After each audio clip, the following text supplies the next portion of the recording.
Noong unang panahon, may isang byuda na naninirahan kasama ang kanyang binatilyong anak na si Jack. Hindi tumutulong si Jack sa nanay niya dahil napakatamad niya. Ito ang dahilan kung bakit salat sila sa pera. Nay, meron ba diyang makakain? Gutom na ako. Sa bawat araw na lumilipas, pahirap sila ng pahirap hanggang sa dumating sa punto na kailangan nang ibenta ang kanilang baka dahil wala na silang maipakain dito. Inutusan ng nanay si Jack na dalhin ang baka sa palengke at ibenta ito sa pinakamagandang presyo para naman magkaroon sila ng pambili ng pagkain. Habang papunta sa palengke, may nakasalubong si Jack na kakaibang matandang lalaki. Tiningnan ng matanda ang baka at kinausap si Jack. Iho, kung ibibigay mo sa akin ang baka mo, bibigyan kita ng mahihiwagang bagay bilang kapalit. Tuwang-tuwa si Jack nang marinig ito. Inilabas ng matanda mula sa kanyang bulsa ang 5 buto o binhi. Beans? May magic ang mga buto na yan. Siyempre hindi naniwala si Jack nung una. Pero makulit ang matanda. Nakikita kong isa kang matalinong bata. Kunin mo at itanim itong mga mahiwagang binhi. Hindi ka magsisisi. Magtiwala ka sa akin. Napaniwala rin ng matanda si Jack. Kaya binigay niya ang baka bilang kapalit ng mga mahiwagang binhi. Masaya sa kanyang napagbentahan, tumakbo si Jack pauwi. Nay, tignan mo tong nakuha ko. Nang makita si Jack na tumatakbo, akala ng kanyang ina na naibenta ang baka sa malaking halaga. Ngunit nang ipakita sa kanya ni Jack ang mga mahiwagang binhi, ikinagalit ito ng kanyang ina. Inihagis niya ang mga buto sa hardin at pinapasok si Jack sa kanyang silid.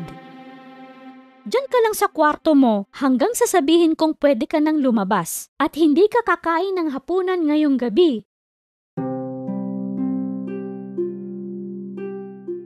Kinaumagahan, dumungaw si Jack sa labas at hindi siya makapaniwala sa kanyang nakita. Mula sa bintana ng kanyang silid, nakita niya ang isang halaman na mabilis na lumalaki.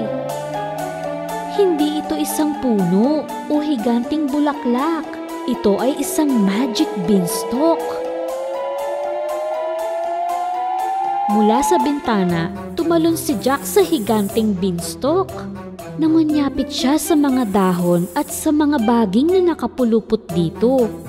At inakyat niya ang beanstalk. Pagkaraan ng ilang sandali, narating niya ang isang kakaibang lugar kung saan ang lahat ay talagang malalaki. Nakita niya ang isang landas na puno ng bulaklak at isang napakalaking bahay sa dulo nito. Pinuntahan ni Jack ang bahay at kumatok sa pinto. Pinagbuksan siya ng isang babaeng higante.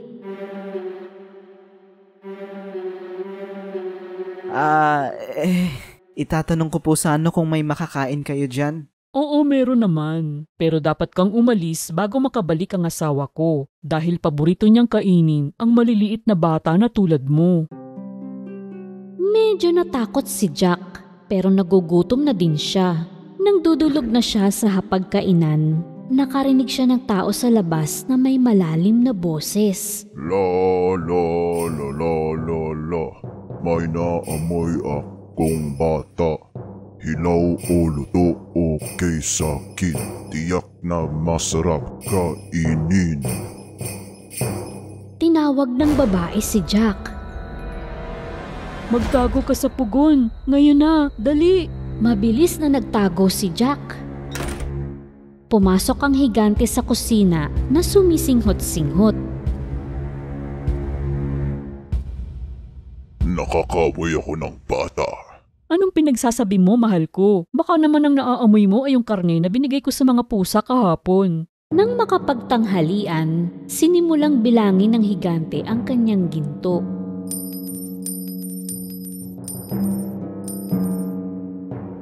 Maya-maya, napagod siya sa pagbibilang ng ginto at nakatulog.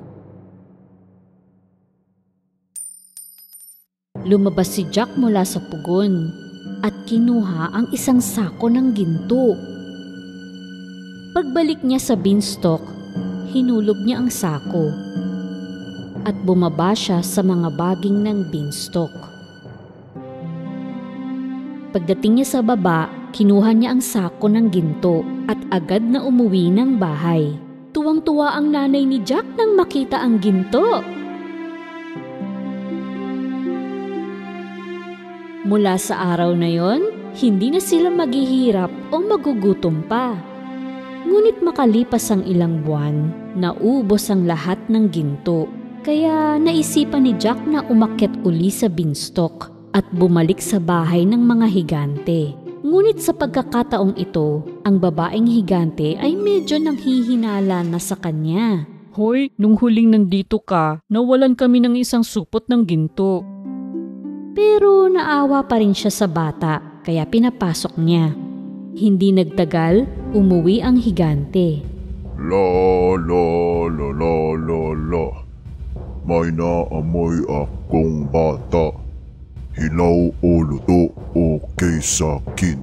Tiyak na masarap kainin. Nang marinig ang kanta ng higante, nagtago uli si Jack sa pugon.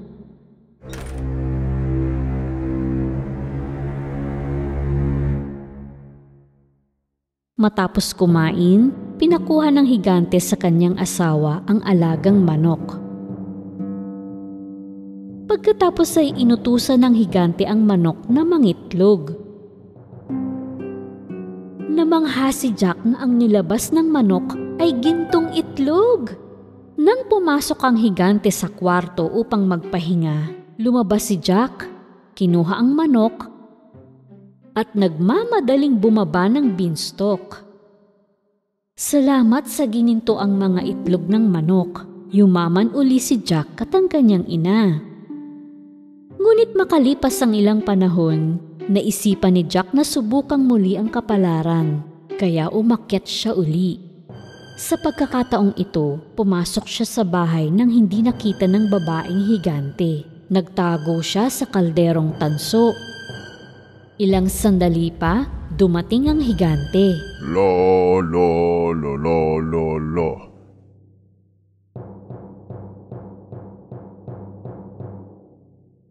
May naamoy akong bata. Hilaw o luto okay sa akin. Tiyak na masarap kainin. Ngayon ay nais na ng asawang higante na mahuli si Jack. Kung may bata dito, malamang nandun siya sa pugon. Alam ito ni Jack, kaya syempre, iba ang pinagtaguan niya. Determinado ang mag-asawang higante na makita ang bata. Naghanap sila sa buong bahay, pero hindi nila siya mahanap. Matapos kumain, pinatong ng higante sa mesa ang isang gintong alpa at nag-utos siya ng tugtog. Tumugtog ang alpa ng pampaantok na musika at nakatulog ang higante. Gustong makuha ni Jack ang alpa. Pero upang magawa ito, kailangan niyang umakyat sa tuhod ng higanteng natutulog, tumalon sa mesa at kunin ang alpa. Ngunit may hindi inaasahang nangyari. Tulong! Sumigaw ang alpa. Tumalon si Jack mula sa mesa. Pasa ng alpa sa kanyang likuran. Nagising ang higante at hinabol siya. Nagmamadaling bumaba ng beanstalk si Jack dahil kasunod niya ang higante. Nang malapit na siya sa bahay, tinawag ni Jack ang kanyang ina. Nay, bilis! Kumuha ka ng palakol. Buong lakas na pinagtataga nila ang beanstalk.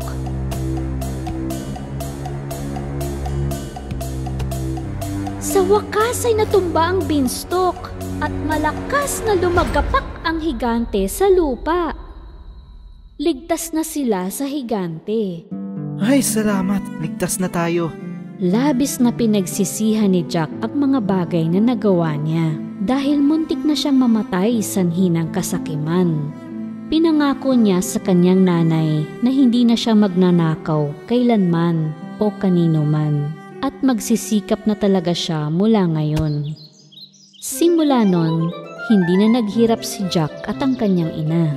Oo, nakakatulong ang manok na nangingitlog ng ginto pero nagsusumikap na rin si Jack sa pagtatrabaho.